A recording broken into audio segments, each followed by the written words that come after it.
Happy Aloha Friday, friends. I am sitting in traffic, driving home from work. I can't talk.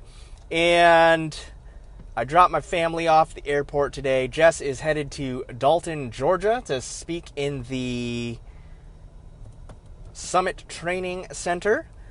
Next week, she's doing an overview of the prophets, and she has 4 days to do that. So that's going to be awesome. And she took our kiddo with her as well. So I dropped her off at the airport and then went and cleaned.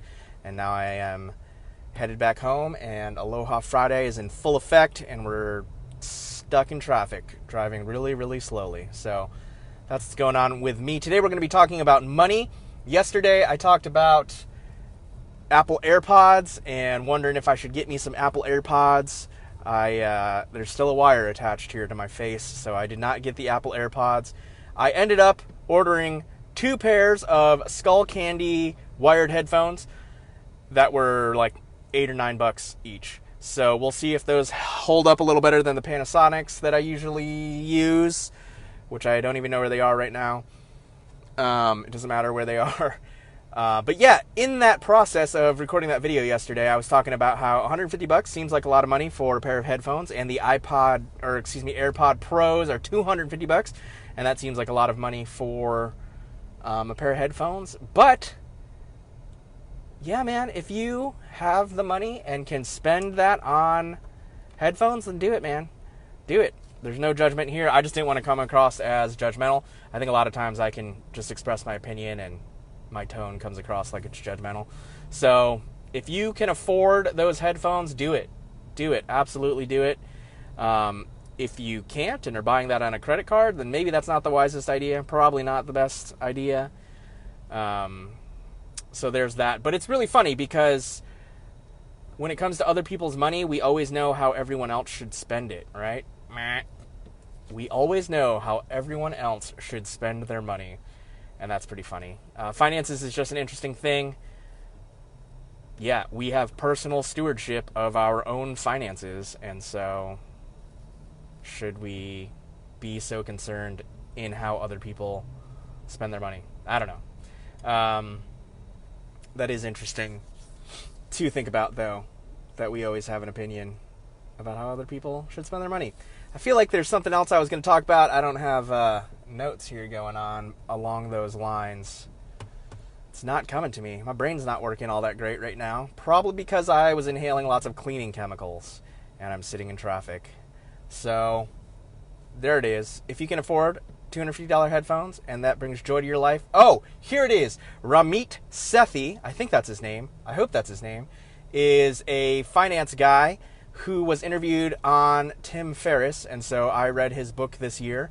I think it was called I Will Teach You to Grow Rich. And something that I really liked from the book was that he talked about spending, and he's like, figure out the category that you really enjoy and you want to spend some money on, and spend money on that category, but be frugal in every other area. So for me, I totally wear V-neck t-shirts that are like no cost at all, and gym shorts all the time.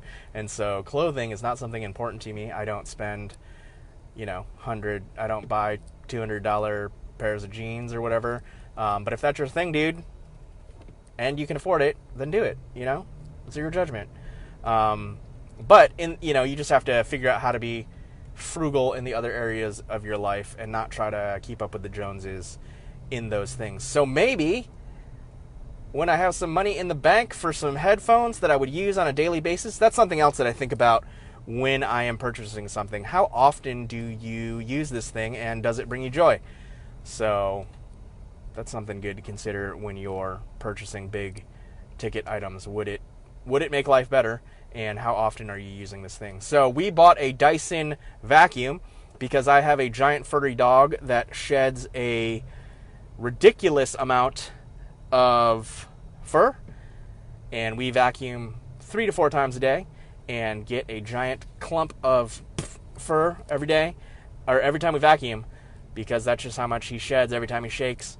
And so we bought a expensive vacuum. But the nice thing is we use it multiple times a day, and I'm not frustrated with it. So that in turn makes my life a lot better, because if I had to plug something in and it didn't work and blah blah blah blah blah every time I vacuumed, then I would be extremely frustrated, and that would reduce the overall quality of your life. So yeah, I would say buy quality items, especially if you're going to use them every day. So we'll see how these Skullcandy headphones do. They looked a little bit more reinforced in the earpiece, and so in the wire here, and that's where I wrap. So I should be more conscious about when I wrap the headphones around my phone. Let me know if you have an alternative to that with wired headphones, if there's a way to keep your wires in good condition or not as well. But comment and let me know what your spending category is. That's your guilty pleasure. What do you just love spending money on that brings you